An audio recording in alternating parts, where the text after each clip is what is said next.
computer. Okay, folks, I know there's a lot more people coming on, but we're going to go ahead and get started here.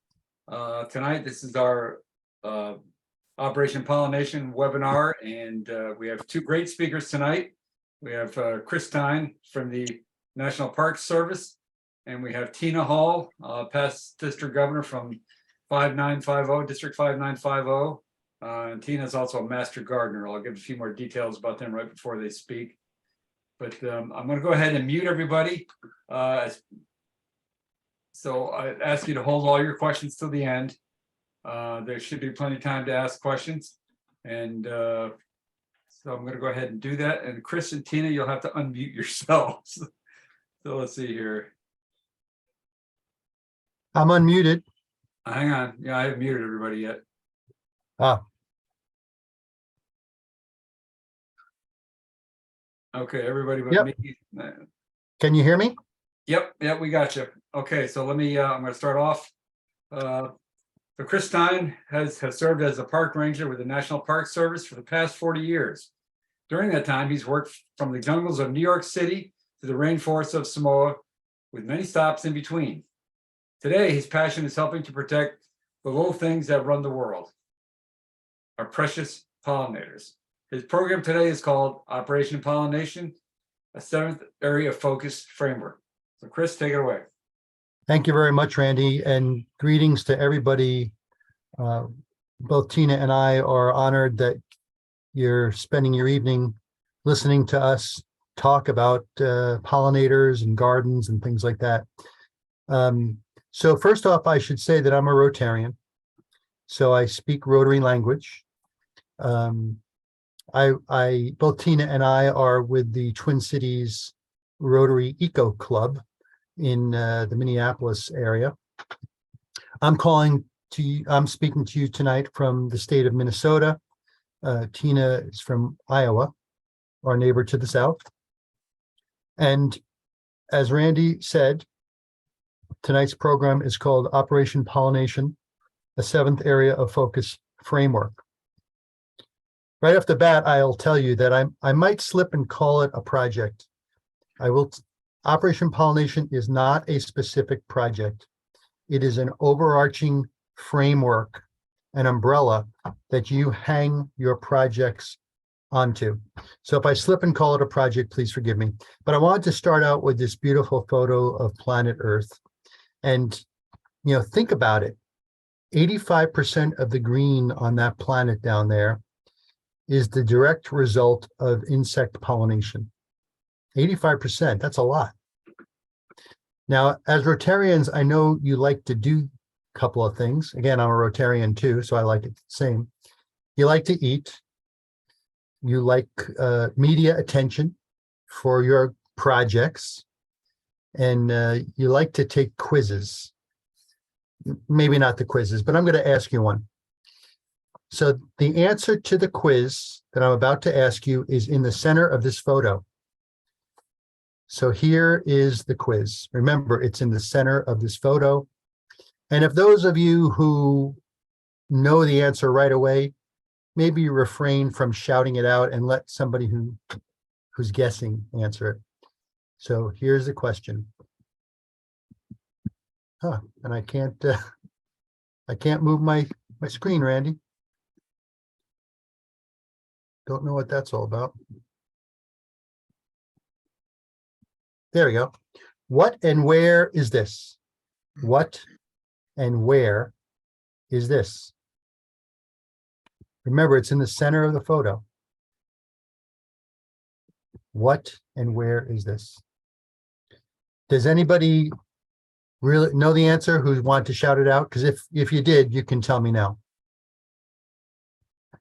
So that is this. Millions and millions of monarch butterflies. Isn't that amazing?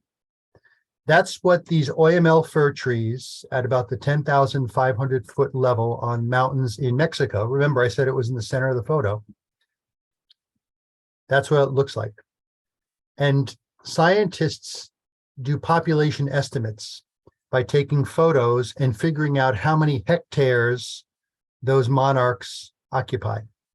And as you can see from this bar graph, the number of hectares, that's what those numbers are on the top of each bar. And a hectare is, by the way, about 2.5 acres. The numbers of hectares have decreased since the 1990s by more than 80%. And scientists say that we need to maintain 6 hectares for that famous eastern migration of the monarch butterfly to continue. And this program, you might think the way I'm talking is about the monarch butterfly. It's not. It's about pollination. But I'm just using the monarch butterfly as an iconic example of a pollinator that everybody knows. It's one of the most well-known insect species, not only in the United States, but around the world. That migration that they do is well known. So, 7th area of focus. As good Rotarians, you know that we have 7 areas of focus, and support for the environment is the 7th area of focus. I believe it's only about 2 years that we've actually had it as an area of focus, even though many people did environmental projects before that. Operation Pollination is an SRAG framework, by the way. SRAG, for those who don't know, is the Environmental Sustainability Rotary Action Group. Rotary has about 25 or so different Rotary Action Groups, or RAGs. So if you're into disease prevention and control, there's a RAG for you. If you're into maternal and child health, there's a RAG for you. If you're into support for the environment, SRAG is your RAG. So here's the story. Pollinators are essential for life on Earth, and it's critically important to protect them. But their numbers have declined by more than 40% in the past 50 years, more than 40% since the 1970s. Think about it, all those millions and millions of years of evolution, gone. Therefore, the Operation Pollination framework was developed to help us protect the planet for ourselves, our children, and their children. Our agenda this evening is 3 parts. What is Operation Pollination? A brief history of the framework and how to engage in Operation Pollination. So what is it? Simply put, it's an inclusive framework designed to help Rotary or other organizations recruit a diverse array of organizational partners who want to engage in the framework's 2 goals, which are habitat restoration and education. I put in a few relevant quotes in tonight's program, ones that I'm particularly fond of, like this one. The real voyage of discovery consists not in seeking new landscapes, but in having new eyes. But with those new eyes, nobody wants to see this. This was a Whole Foods setup in Providence, Rhode Island, by the way, not far from you. I know the person who took the food off the shelf. But pollinators, some you'll see 1 in every 3 bites of food that we eat is the direct result of pollinators. Some say it's more, some say it's less. I say it's important for us. Pollinators are important for our agricultural production. They provide these free ecosystem services or environmental services. And as was said in the beginning, they are responsible for the reproductive success of more than 85% of the world's plants. But since the 1970s, they have declined by more than 40% worldwide. In some places of the world, it's more. But that's that reference on the bottom there. That's where this 40% number comes from. And this was a compilation of like about 70 different scientific studies from across the globe. You all know the pollinators: bees, wasps, flies, beetles, butterflies, moths, tropical fruit bats, the ruby-throated hummingbird that comes to your bird feeder in the summertime, some small mammals and reptiles are pollinators. Even the male mosquito is a pollinator, believe it or not. It's only the female that sucks your blood.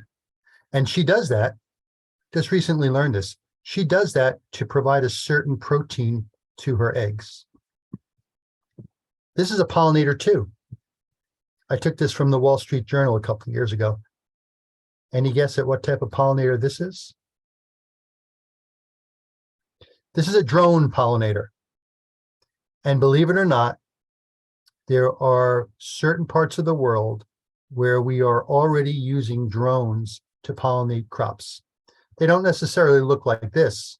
They look more mechanical, but that's not the type of world that I want to live in. That's not the type of world I want my children to inherit and their children.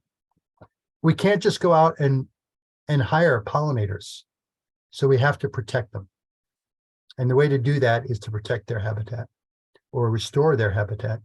Otherwise, we're going to be stuck with what's on the right, drones to pollinate our food and our plants. It can be truly said that without pollinators, humans and all terrestrial ecosystems would cease to exist. And I should say cease to exist as we know them today. Because you all remember from Jurassic Park, Dr. Ian Malcolm, he said life will find a way. You know, undoubtedly, if we lost our pollinators, life would find a way. But not all food crops are pollinated by insects, or not all plants are pollinated. So life would continue, but it'd be a very different world from what we know of it today. So here's a very brief history. In 2015, 3 federal land management agencies, the National Park Service, the U.S. Fish and Wildlife Service, and the U.S. Forest Service, got together, met in the St. Croix Valley of Minnesota and Wisconsin, where we all had a footprint. And we actually decided that we liked each other, despite our different missions. There were areas of overlap: climate change, water quality, endangered species, habitat restoration, pollinators. So we decided that we would work on a pollinator project together. That was our first project. But instead of going to our own little silos and doing our thing, our own thing, we thought that let's make this a bigger collaboration. And I know that's what Rotary is all about. And so we invited everybody and their brother to participate. I'm talking about large organizations, small, government, not-for-profit, you name it, everybody was invited. And in 2015, when this was launched, it was called the St. Croix Valley Pollinator Partnership. By the time we actually launched it, and Congresswoman Betty McCollum was there, that's the woman in the dress, we had over 70 partners who we recruited. Again, large, small, government, non-government, for-profit, not-for-profit. In 2018, I took a new job with the National Heritage Areas across the United States. These are large lived-in landscapes, which are administered by the National Park Service. And I asked those ones in white if they would experiment with a pollinator project, and they said yes. And they did. They were successful, and it spread. Today, there's about 20 that are engaged, that has information on their website. But what happened in 2020, early in 2020, that affected us all for a couple of years? COVID. And I really thought that these national heritage areas, which had just adopted this rebranded Operation Pollination Framework, I thought it was going to go down the tubes, quite frankly, with them. And that's when Rotary stepped in. SRAG, the Environmental Sustainability Rotary Action Group, came to me, the Central North American chapter, and their pollinator committee said, you know, we know about Operation Pollination. We would like to adopt it for SRAG. Can we? And I said, of course, it doesn't belong to anybody. You can adopt it. And so they did. So they developed a website. They got a nice magazine article. And then in February 2021, Rotary District 6450 out of Chicago. This is Paul Harris's district. This is where the founder of Rotary is from. Rotary District 6450, just 2 years ago, adopted or signed a pollinator resolution. And then Rotary clubs and districts around the world started to do this. Today, and this number includes the ones that are pending, and most of these are pending, but today we have about 55 districts across the globe that have signed pollinator resolutions. So how do you engage in the project? Well, SRAG also developed another website. This was from the main SRAG website, not the North American Central Chapter of SRAG. But you can go right there, srag.org/pollinators, and you're in. You are in. And it has 2 goals, education and habitat restoration. Now, Randy, district governors can sign right online. This came after your signing, Randy. And there, speaking of Randy signing, there he is. So District 7890, I want you to all know this, is already signed up thanks to Randy's leadership. Thank you very much, Randy, for doing that. Randy was kind of one of the first. And the people that he's with, aside from other Rotarians, are staff from the Upper Housatonic Valley National Heritage Area, one of those national heritage areas. And Vivian Orlowski on the right there, she is what's called an Operation Pollination Ambassador, as are Tina and myself. Now, I want you to know, Randy has a lot of influence. You do, Randy. You even got Jennifer Jones to sign the resolution. In September of last year, several months after Randy signed first, Jennifer Jones signed, backed by 15 district governors, past district governors-elect, and district governor nominees from the Great Lakes watershed. And she did this, Randy, because it was district governors like you that took the leap of faith to begin with. So yes, you actually did influence her. Now, I told you in the beginning, I might during today's program call it a project. It's not. Operation Pollination is a framework. Again, you hang your projects onto it. You decide what you want to do. And by the way, no judgment is ever made. If you said I can plant 3 milkweed plants, that's all I can do, end of story, you're in. That's fine. If you said we can restore a meadow, even better. You want to paint a mural on a building? You want to educate kids about pollinators? What you decide to do is up to you. Like this. This is an example of a project. This is a Monarch Sister Schools program project in the state of Maryland. A project like this is hung onto the framework. These are actually Operation Pollination projects that got done because they signed a resolution and then they signed pledge forms.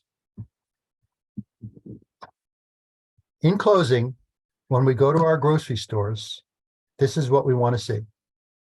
Pollinators equals food security equals national security. This is the story I said I would tell you. I'm not going to repeat it. I hope I achieved the objectives. And I'll just add one more thing. Might you be able to help? And it sounds like your district for your service day is going to help. I would encourage those clubs that are nearby to the Upper Housatonic Valley National Heritage Area in Western Massachusetts and Connecticut to get in touch with them. And I can help you get in touch with them. And I'll send a copy of this program. I think I sent it to you already, Randy. But if you can, I'll send it again. And if you could send it out to everybody on the call, I'd appreciate it. Feel free to contact me anytime you want about anything. If you need me to do some research for you, please contact me. My contact information will be included. As I said, there's a group of people called the Operation Pollination Ambassadors. We now number over 80 strong. They're people from around the world. They too can help you with your projects. Vivian Orlowski, I don't know if she's on this call because I can't see everybody on the call yet. Vivian Orlowski is your Operation Pollination Ambassador nearest you, but Christine Burns from your own district, and she's going to be a district governor. Is it next year or the year after? Next year. Next Following. year. She's an Operation Pollination ambassador too. I don't know if Christine's on this call either. But I just want to thank Rotary District 7890 for your support of Operation Pollination. We'll end with this beautiful quote from T.S. Eliot. We shall not cease from exploration, and the end of our exploring will be to arrive where we started and know the place for the first time. And that's really what Operation Pollination is all about. Helping you know your place for the first time and educating others that you associate with about how important your place in Massachusetts and Connecticut really is to the health of pollinators. So I'll close with this little humor. I assume all of you get it. And then I'll ask you questions. And the first question I'm going to ask you is, what type of butterfly is this? So folks, if anybody has questions for Chris, you're all muted, so make sure you unmute yourself. And Is that a monarch butterfly? You know, it looks like the monarch. That's a great answer. It's in the same genus as the monarch, but it's actually this, a striped tiger. It's in the same genus, Danaus, but it's Danaus genutia versus what the monarch is, which is Danaus plexippus. So I just threw that in just to show you that diversity of life on Earth is pretty incredible. Okay, so any questions? Yes, Randy, Bill Harding from the Torrington Winston Club. I've got a 12-acre farm in the Winston Colebrook area. It's a gentleman's farm, and I've got I think it's perfect to grow the proper pollinator flowers or something. I know nothing about it. I would be more than happy to dedicate my farm to this, but I need far more information. So how can I be assisted, Chris? well, Bill, Well, that's the next part. That's the next half of this program. Thank you. by 8 o'clock, you should know. Yeah, and I see that Vivian Orlowski from the Upper Housatonic Valley National Heritage Area has joined us. Hi, Vivian. How are you doing? Randy, that's what Vivian looks like without her mask. So good to see you here, Vivian. Thanks for joining us. Any other questions before we turn it over to Tina? Yes, Vivian. We'd be glad to help William with his question also locally and put him in touch with local expertise and volunteers. Outstanding, outstanding. Vivian, could you please put your... You can reach the Upper Housatonic Valley National Heritage Area and what we call for short Housatonic Heritage Operation Pollination at info at housatonicheritage.org, and emails there will reach me and also our executive director Dan Bolognani, who some of you may know from other projects in this area, and we'd be glad to help. Thank you, Vivian. So that's info at housatonicheritage.org. Beautiful. Any other? Well, Randy, I turn it over to you and Tina. Thank you, everyone. Thank you, Chris. So our next speaker this evening is Tina Hall. Tina Hall is from District 6220, I think, which is northern Wisconsin. So Tina has worked over 33 years for the Nature Conservancy, directing several state programs in land protection and forestry, and now oversees forest certification for the Nature Conservancy. Throughout her career, she has given presentations to Rotary clubs, and finally, in 2001, she joined the Marquette, Michigan Breakfast Club and began her Rotary journey. She was club president in 2008, 2009, assistant governor for 5 years, district governor in 2017-18 for District 6220, and Zone 32 Innovative Club Advocate. She now lives with her husband in Northeast Iowa and works for the Environmental and Sustainability Rotary Action Group, Operation Pollination. Tina is also a passionate gardener, having totally redone the landscaping in her last 5 homes. She's an Iowa master gardener and has combined passions by obtaining Rotary grants to start 3 community gardens. So Tina, take it away. Well, good evening, everyone. Thanks so much. Yeah, in looking at this talk, it's a little embarrassing, and Chris maybe knows a little bit about this, but I have moved around a lot. And so it's often confusing. I've been in a lot of Rotary clubs. And of course, as a district governor, you get to visit a lot of Rotary clubs. But actually, one of my favorite things about moving around is that you get a lot of different exposure in many different Rotary clubs. So I'm just going to continue with Chris's talk, but be a lot more of like, okay, it's actually it's February. A lot of us are dreaming and thinking about something we could do in the growing season. And this is actually a great time. And it sounds like some of you may be on your way to thinking about a project for a day of service or for another time to actually how you could take Operation Pollination and make something happen on the ground. I also want to thank you because here we are on a Thursday night, and I realize that you have a lot of choices of how you want to spend your free time. And I just want to always thank Rotarians that, you have a choice how you want to volunteer. And I really do, the great thing about Rotary is it can really enforce in a very real and monetary and obvious way what inspires you. And actually the garden that I'm showing there, it may look vaguely familiar. That is the Janesville, Wisconsin Rotary Garden, which is actually now a large commercial botanic garden, but it started with somebody visiting a Rotary club in Janesville, Wisconsin with a vision to redo a quarry. And actually, I can give a whole talk just on that garden, which is pretty amazing. But I'm going to keep going with my topic. Now, Randy had mentioned when I was district governor, long before I was really thinking about pollinators, I was very interested in gardening and food security.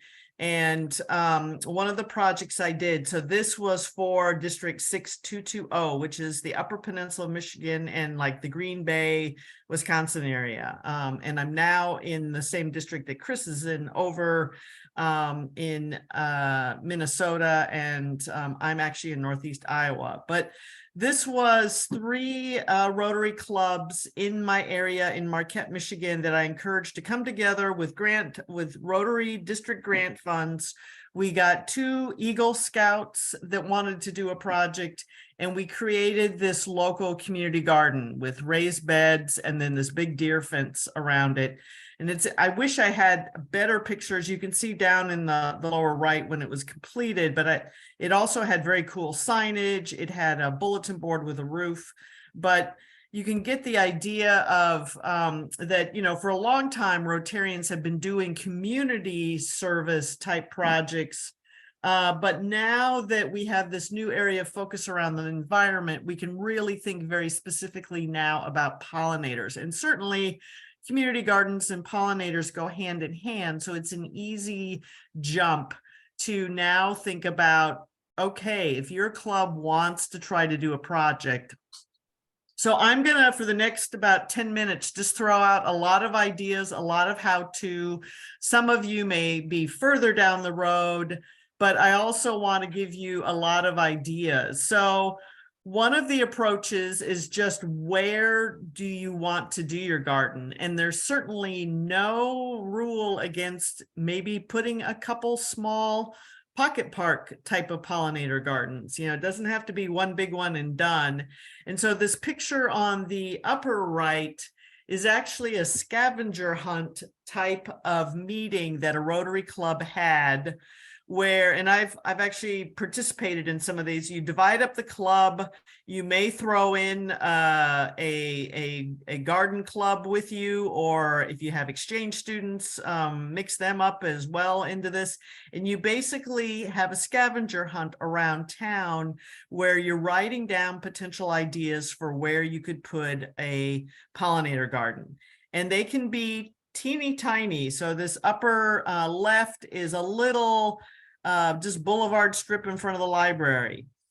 You can see this other one, it's right next to a cemetery, and cemeteries often have lots of extra space where you can do things. You can see there's two welcome to fill in your town signs. The lower one is kind of the classic petunias, begonias, the annual little blooming plants that a lot of beautifications clubs will put in a welcome sign. But actually in my my hometown of Decorah, we recently converted the petunias and some evergreens into a very vibrant and large pollinator garden. And that was right after it was planted. Often, you can certainly think a little bit out of the box. Certainly schools, churches are often a very underutilized landscape. If you think about a church, a lot of churches have this big grass lawn that hardly ever gets utilized. Maybe once a summer there's a church picnic, but they have their own volunteers that are available. They often have a water source and often are very interested in partnering. So these are just a couple of examples. And again, you can have kind of a fun scavenger hunt where you divide up around your town and come back and then share ideas. There are some clubs that have had a challenge among their members. And again, this is a great time of year right now to maybe even pick a couple of speakers in your clubs to motivate members to maybe convert a little bit of their own yard into pollinator habitat. Now, again, I'm showing this slide. This is a bit over the top. We don't expect every Rotarian to turn their entire yard into this, but oh my gosh, this looks great. And I'm cheating a little because this is from California, but there are a lot of pollinators and there are a lot of native plants here, and you never have to mow ever again. But again, this is a little, this is not what we normally expect. Here are some more a little bit more down to size gardens where the gardener on the left picked zinnias, which are a great pollinator. And then you can see these orange. This is butterfly weed, and there's some other native plants here. This is Monarda out here. And again, I kind of like this one. This is a Rotarian in central Iowa who planted a pollinator, a perennial pollinator garden. You can see how dry it is in the summer. The neighbor's yard looks kind of like a desert. And here, this Rotarian, what they did, they actually photo documented that every 2 weeks there was something new blooming in their pollinator garden. So it can be as small as literally like a couple of feet. So an easy project to do, and this is, again, you could partner with your church, with your school, with your city parks and rec. So this club had noticed next to a ball field, there was kind of this classic strip that the Parks and Rec had put in that was daylilies and other kind of your regular old kind of flowering plants that you see a lot of places. It was mainly daylilies. And daylilies, I think we could all agree, they're nice. They're nice plants, but unfortunately they're not native to this country, and thus they offer no nectar reward. So they're really, if you have daylilies and you stand there all afternoon, you are not going to see much coming to them. So what this club did is they had a two-part goodwill effort. They came in and they dug up all the daylilies and had a big plant giveaway for gardeners. They advertised it, had free daylily bulbs, blah, blah, blah. And so people came by, they met Rotarians, and they picked up free daylily bulbs. They then came back and they replanted the same strip that was already there with a native pollinator garden. So the nice thing about this is, this was there and they actually converted it. So they didn't have to start anew. Now, there are many, many, many websites and many pollinator groups. In fact, you can just get lost online Some of the really good and big ones are both the Xerxes Society and Pollinator Partnership. And actually, National Wildlife Federation is another one where they all have part of their website. You can see over here, this is Pollinator Partnership. And you can see, you can enter your zip code right here and hit search, and it will give you a list of native plants that are recommended for your area to plant. Now, I would say more and more and more in many areas of the country, and I definitely am somewhat familiar with the Northeast, that there are many more native plant sales that are happening in the spring. And I think if any of you have access to garden friends or people that may be master gardeners, just ask them about, are you going to have a native plant sale? Because they have now just been really popping up in the last couple of years. And again, the best source for your plants is, local and someone that grew them locally. So I always give people a heads up. It's tempting, although it's certainly not cheap, to go to your big box store and just buy, what you think are native pollinators. Unfortunately, and I'm definitely not blaming the big box store, but all those plants from the big box store often come from very large wholesale greenhouses, often in Kentucky and Ohio, where they actually ironically treat even pollinators with neonicotinoids that will actually kill then pollinators that come to them. And again, I'm not going to throw these guys under the bus, but they're just thinking at a much larger wholesale. We're growing thousands of plants. It's just a different thought, but it's just a heads up. And again, for a Rotary Club, it's definitely not the cheap way to go. It's so much easier, better for all the pollinators if you try to source your plants locally. So now I just want to show you and give you some ideas for garden design and for garden prep, because frankly, the hardest part and the part that makes Rotarians the most grumpy or the most like, this is not fun, is trying to dig up lawn, which you would see here a little bit on the left part of this. And so again, this is a great time of year. I give this talk too in the fall. So fall, winter, early spring is a wonderful time to prep for then a fun planting later in the spring. So the reason I show this is because this person, this gardener kind of amuses me because they could not decide on what type of material they wanted to use. So they used many materials.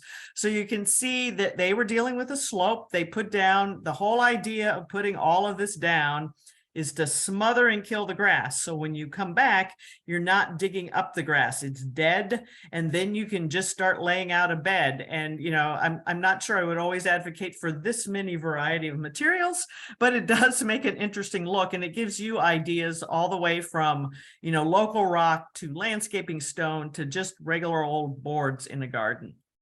So here's actually a Rotary example, and yes, briefly in my past life, I was in a district near you, which is coastal Maine, and actually the lady in the blue in that photo is my local AG when I was in the Damerscott Newcastle Club, which is quite a mouthful, but we are standing at the headquarters of a local land conservancy in coastal Maine. And that's a picture of my husband, and he and the AG are actually measuring out a potential pollinator garden. And so again, one of the first things you want to do, we just took electrical cord, big old extension cord, and started actually drawing, if you want to say, on the ground, a shape for the garden. You can use a hose. An electrical cord's nice because you can shape it really easily. And then we had a work day. You can see there's no leaves on the trees yet. This was very early in the spring. We had a work day where we said, hey, everybody, Rotary, everyone brings some cardboard. And luckily the land trust already had a pile of soil available. And a lot of clubs I talked to say, oh, my Parks and Rec will bring the soil, or, we've got access to soil, or we can get soil from over there. And it doesn't even necessarily have to be soil. It could be compost. It could be something else. But obviously you don't want to leave the cardboard just sitting there without something to anchor it down, because it will blow away and it looks kind of ugly. But once you have a work day where you put all this soil down, then it looks fine. So this, obviously, this club was preparing for a rotary to be made into a pollinator garden. So again, late summer, they decided to do this. They drew a big circle. They had Rotarians bring a ton of cardboard, as you can see, and then they put soil on top of it. Then you need to wait a bit. You need, the greatest thing is do it in the fall. It gets snow and rain on all winter, and you come back in the spring, all the cardboard is literally dissolved and the grass is dead. So I like to show this. So Chris and I mentioned that we are not, we're not the pollinator Nazis. We're not going to enforce anything you do. And while we like to encourage natives, there certainly are some non-natives that are still really nice, easy, and good pollinators. And a great example of that are zinnias, which are not native to this country. But if you've ever grown zinnias, one, they're pretty easy to grow. The seeds are cheap. You can get them in a cajillion coordinated colors. So you can get all yellow or all orange or all white or green. And then you can do a lot of fun things with them. So this club used the entrance highway into their town, and they knew the landowner, and they made this long, what they called the butterfly landing strip. And it's just this long, thin corridor into their town. And again, it only took them, they did site prep for one evening in the fall, and then they came back all with a packet of seeds and just sprinkled seeds. And then they had a little bit of follow-up to make sure germination happened. But this is a really cool, I love it. They call it the Rotary Butterfly Landing Strip. And it's just a great way to think about a town. So I don't want to, if you have to keep your grass, and in some places you may have a landowner, a park or whatever, there are techniques where you can literally, if you've got nice grass, you can basically shave it off, save it, and use it elsewhere. Again, I would be hesitant to have a lot of happy Rotarians do this type of thing because it's not very fun. Although you can, there are certainly gas-powered machines that will do the same thing that this guy is doing. But one of the purposes of my talk is like, wow, if you can get around doing this, you will keep Rotarians more happy about the project. There's also some innovative ways you can go with a pollinator project, and this is an interesting partnership. And I'll mention this a couple times. Several Rotary clubs and areas have partnership with watershed, local or county watershed groups, and have actually partnered to make rain gardens that are also pollinator gardens. So a rain garden is a place where you have a impervious surface like this carport area for a bank. The water runs off, but instead of running into the sewer or running into the street, it runs into this shallow place where it then seeps into the ground. And you can make it, it's actually an erosional and groundwater catchment device, but you can also have it have a pollinator purpose as well. So this is an example. We had a club in Illinois that did indeed do work with their watershed district. And again, all areas of the country are going to really vary on what kind of partners. Many of you might not have a watershed district, or you don't have this, but you might have some other partner that would be very interested in working with you to get native plants and to put them somewhere. So I am going to do a big call out to master gardeners, and it's rare that I give this talk where somebody doesn't put in the chat, oh, I'm a master gardener, or my partner's a master gardener, oh, my next door neighbor's a master gardener. So master gardeners have been around a long time. They are groups of volunteers that have taken a fairly extensive class and then actually had to pass a test and then had to do 20 hours of volunteer service. And that's the requirement every year. Every year, to maintain your master gardener status, you have to provide 20 hours of volunteer service in your local community. So the good news for Rotary clubs is like, wow, reach out. You know, if everyone, don't do it right now, but when you get off, Google your county master gardeners, and there will be a county extension person or someone that could put you in touch with your county's master gardeners. And again, their whole role is, oh, you want help designing a garden? Oh, you want help finding plants? Oh, do you want help planting that garden or even taking care of that garden? So those are all roles that are very appropriate for master gardeners. So here we are back in Maine.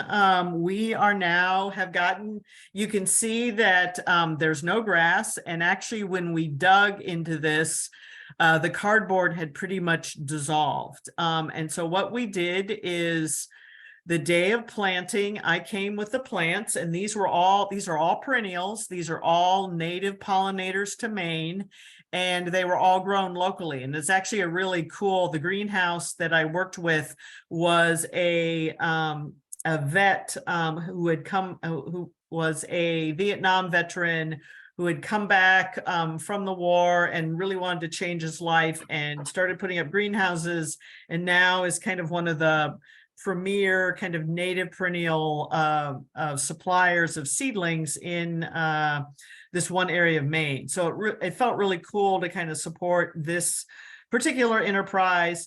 So what we did is we had a design that the master gardeners had actually created for us of where to place the plants. We placed all the plants out, and then we had a Rotary work evening where we said, okay, everybody, you know, plant the plant where you see it. And that's what everyone did. I would say my one learning thing is don't underestimate what people may not know about gardening, because I had 2 Rotarians that did all of their little section of the garden. They planted all the plants in the pots in the garden. And I had to come back and go, what's that green thing sticking out? And I realized they had actually just put the whole pot into the ground and hadn't really realized you need to take the plant out of the pot. So you never know. But I'm happy to report that that garden has done very well. This is a picture a month later on the left. And then this is a picture last fall where there was still a lot growing. We did mulch it. So after we did plant, we then got mulch, and the more you mulch, the better it will do in terms of moisture retention. And you can actually see here, if you look around the edges, it was dry early in the summer. You can see how the lawn, and then later in the summer, it actually got more moist. But that does lead me to one of the most important things that I think a club needs to talk about in your excitement for creating a garden. Is a garden is a it often has some needs. It often what will happen in whether I'm working with a community garden or a pollinator garden, everyone is excited in June. May and June, everyone is the happy gardener. Everyone wants to plant. And then what happens is the hot, dry days of summer come. There's lots of weeds, there's bugs. And there's then you think about, wait, where was a water spigot near there? So, you know, as Rotarians, we really don't want our beautiful pollinator gardens ending up like the garden on the left, because it's embarrassing if people know, oh, that's a Rotary garden. If you're working with a group of school kids, I have found, again, while school's in, it's great. And when school is out, everyone disappears. So all I'm really saying is make sure you think through who's going to weed this. Who's going to water it? Who is going to keep an eye on it? And you may want to just think long term. So the picture on the right is me watering when I found out that there was no local water source for a large pollinator garden that was put in. So I had to get a truck. I had to fill this water tank, and I had to do a big hose watering. It was very complicated. It was way more than I had signed up for.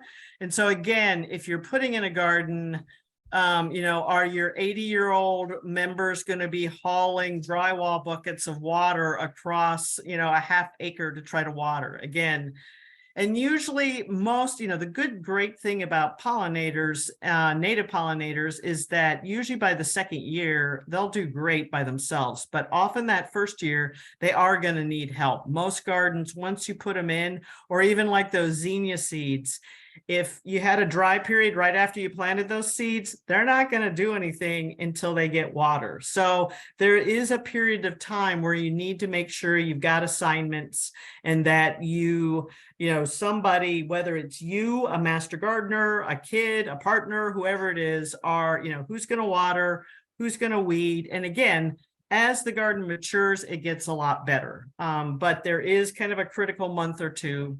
So this is my wind up here, is that there are other things you can do besides digging in the dirt that are, or you can do things in combination. So you can do an installation in an existing garden, like this lovely butterfly chair. You can do things like that still raise awareness for butterflies and other pollinators. The pictures on the right are a very popular cutout at a pollinator garden. So these are made of plywood. They were done by a Rotarian, and then they were painted at the local high school, and they are, as you can see, anatomically correct for tiger swallowtail and the monarch. And the whole idea, if you haven't figured it out, it's a selfie station. So you stand in front of it, you look like you have wings, you take a picture. And the really cool thing is, if the Rotary Garden is known, if it's known on Google or known someplace, you can actually then pin your selfie to the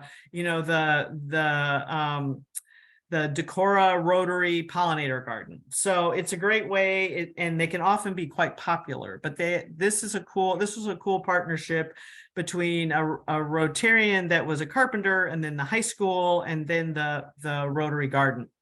So I do always remind people, please, let's get some signs up about pollinators, about Rotary. This is a great example from a club in Illinois. And again, see that Rotary logo right front and center. There's other clubs that have made actually Operation Pollination signs. And then there is also even just artwork. So this is a gorgeous outdoor mural that was painted on the side of a building, showing the life cycle of a monarch butterfly. And then the other is a pollinator garden in an elementary school library. Now, again, the Rotarians didn't actually paint this. They helped with supplies and funding, but they still sponsored them. So it's still a nice, nice way that Rotary can get involved. So real quickly, this is just, I've got two examples of two clubs where one, they did their scavenger hunt. They identified a printing service that had a big yard that donated some of their property to make a garden. They actually worked with a local land conservancy to source local plants. They actually did go to a big box, but they went to get a local community grant to get shovels, wheelbarrows, and rakes that then they stored at that printing office, and then help them then maintain their pollinator garden. So, they kind of check off all the things I just talked about. They found a piece of land, they worked with a local land conservancy or a local source for their plants, and they got some tools and equipment with a grant. This one's got a lot of small type, and I apologize, but this one, basically another club, they got a couple of grants through Rotary, as well as a local mini pollinator grant for a rain garden. So they were partnering with their city. You can see the total that they came up with, which is quite a good amount of money, is over $11,000. And again, they worked with their foundation, their local foundation, their community foundation, the Rotary Club. And they had a planting day with 27 volunteers, 400 plants. And now they've got a great pollinator This is an example in South Dakota where a group of Rotarians mainly concerned with working with peace projects, they actually created a pollinator peace garden. So you can certainly work in other themes within Rotary, and they actually ordered an official Rotary peace pole that you can get through the Rotary Action Group on Peace and Conflict Resolution. And so this is a combination. It's actually a rotary shape, and it's a peace kind of meditation garden, but also a pollinator garden. So the thing that I always like to remind people too, if you're at work doing something, I love signs like this, because these are just like those little political signs that you can get made locally. Just keep them in somebody's garage, and anytime you're out doing something out in public, just stick this in front of whatever you're doing. And then as people walk by, they'll wonder, oh, Rotarians at work, what's that? What are you doing? I mean, it's just a great way to give yourself some publicity. Again, some of the groups that I mentioned, the Xerxes Society, National Wildlife Federation, Pollinator Partnership, Monarch Joint Venture, all of these have great guides. You can always contact me or Chris, just as Chris said.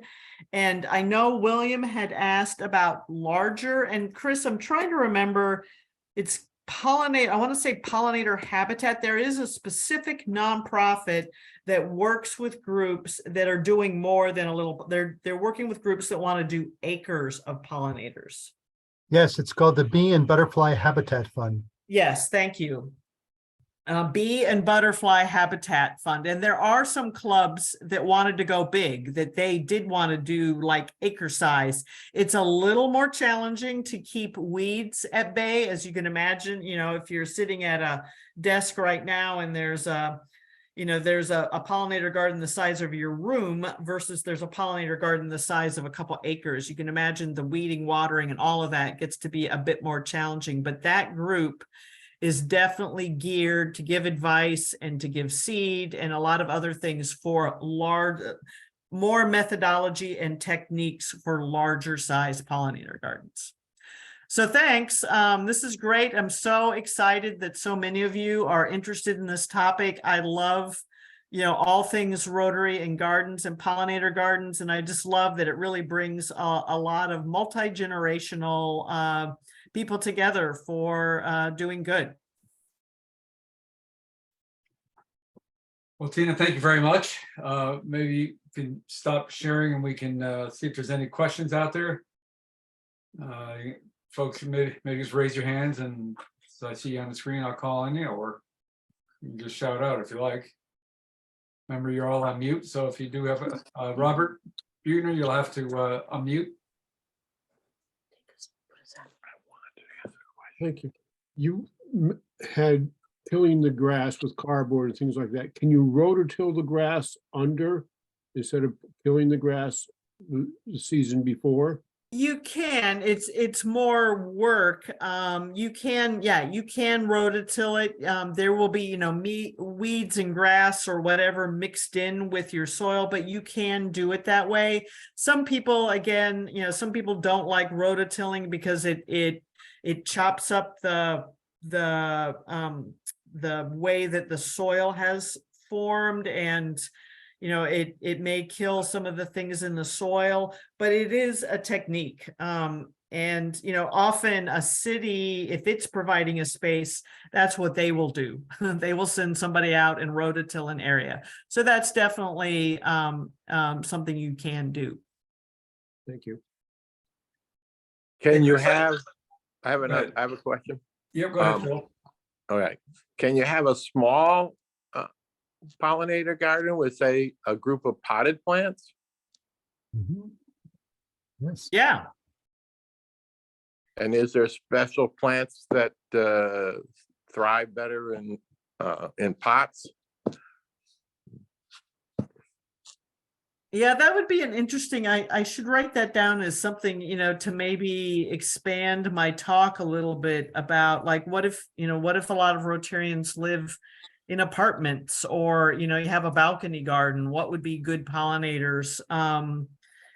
I have to think about that because certainly a lot of the milkweeds and things like that, and a lot of our, at least I'm thinking more Midwest where I am, a lot of our pollinators are deep rooted prairie plants where they're not going to do as well in pots because that's just not how they've evolved. But certainly I've grown tons of zinnias in pots, but I bet there are some good, there should be no reason why you couldn't provide good nectar plants, even as annuals in pots. That's the first time anyone has ever asked me that question. And that gives me, I'll bet the Yeah. master gardeners in that area know about it.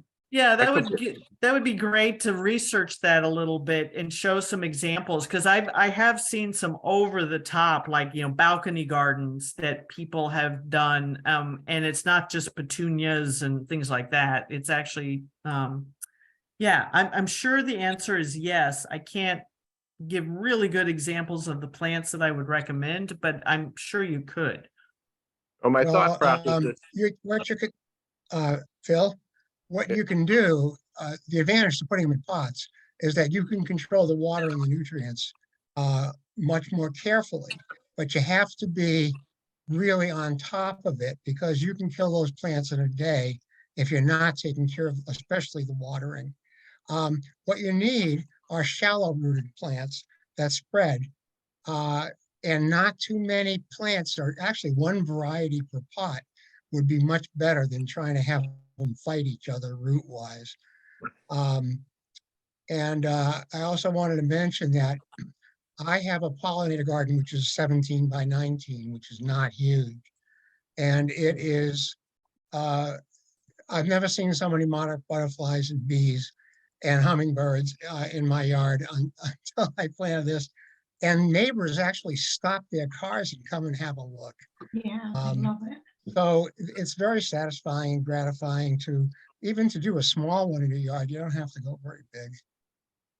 my thought is if we start small, people might, one, it's something that people could handle, they could water, take care of it, because it might be very local. And then maybe it creates momentum. Well, get in touch with your conservation district because I know that ours here has a plant sale every year and they're planting or they're selling natives, real natives. Yeah. That my garden is full of their stuff because it just works. So get in touch with your local conservation organization, whatever you might call it, and see what they do. Shortcut. Okay, thank you. Hey, Chris, I know we're running along here, but just a quick question. So when you're talking about the amount of hectares required, I think you were talking more about the, for lack of a better term, the wintering grounds for the butterflies, or Yes. which is not so much under our control. But I guess what you're encouraging us to do is to provide the habitat here. Yes. Yeah, No, no, I no just worries. used it as an example. Sorry about that. No, that's fine. No, it was. a Just, great I fact. just wanted to show you a spectacular Yeah, pollinator migration. Yeah. That, Yeah, and the cool thing is there are Rotary clubs and that Monarch Sister Schools program that Chris mentioned. That links a school in the United States with a school down in the wintering grounds. And those schools are growing little baby oyamel trees that then often Rotary clubs, there's been, I can think of 3 or 4 Rotary clubs from this country that have gone down and helped plant new oyamel trees. So, trying to increase the amount of forest that the monarchs can then go to. So there is definitely more thought now of linking, kids and Rotarians from this country where we have their breeding area to the area that are very, very particular and very isolated in Mexico for their overwintering. But it great. makes a great international service project to go to Mexico in the winter and plant oyamel trees and look at the monarchs. Bill Harding, you had another question? Yes, Brandon, just thank you for putting this together. Again, I didn't get the information I needed tonight to deal with my donation of my entire 12-acre farm, that's fine. Great program, very important. And I have 3 little grandsons who I'd love to involve somehow with this. So thank you for putting on the program tonight. Well, Bill, And hopefully you got the William, I information. really encourage you to contact Vivian at info@housatonicheritage.org. Vivian's a great local source for you. Very good. Thank you very much. Have a good evening, all. Be well. Thank you. Vivian, Yes, I want to reinforce what Chris just said, but also ask both Chris and Tina, all these projects that are going on, is there some way that Rotary keeps track of them? Is there some way that it can be reported on beyond your local community? And to mention one option that we've recently learned about and are starting to partner with at Housatonic Heritage right here in Northwest Connecticut. One of the founders is an organization called Homegrown National Park, Right. which encourages homeowners to make better use of their lawn area by doing pollinator-friendly plantings, or sometimes what's called keeping the lawn but making it a bee lawn, which is another whole topic besides a garden. The founder of that is ecologist and entomologist Doug Tallamy, who wrote Bringing Nature Home.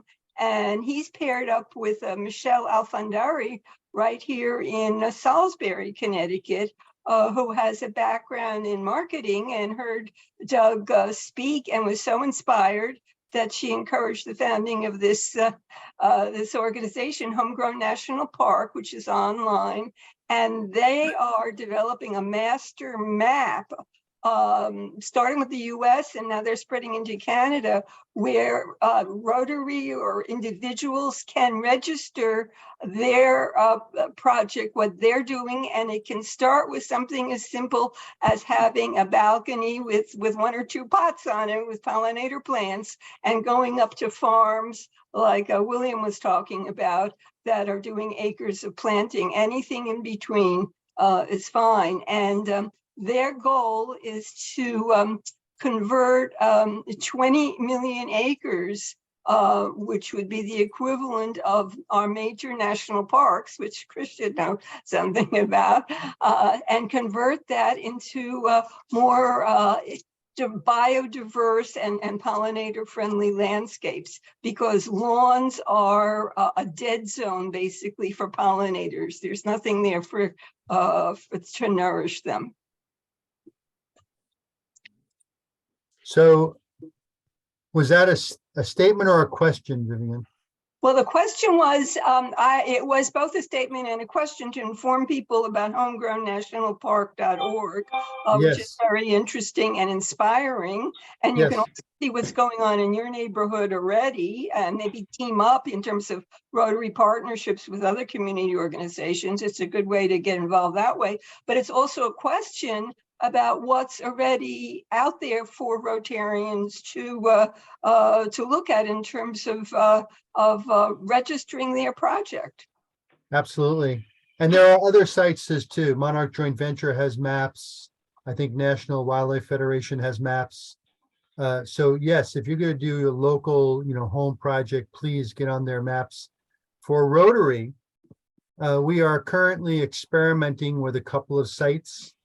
There is the official irotary.org site that some people are finding somewhat complex to fill in, but the Great Britain Ireland chapter of SRAG has recently come out with a geospatial database where in like less than 5 minutes, you can at least list your project.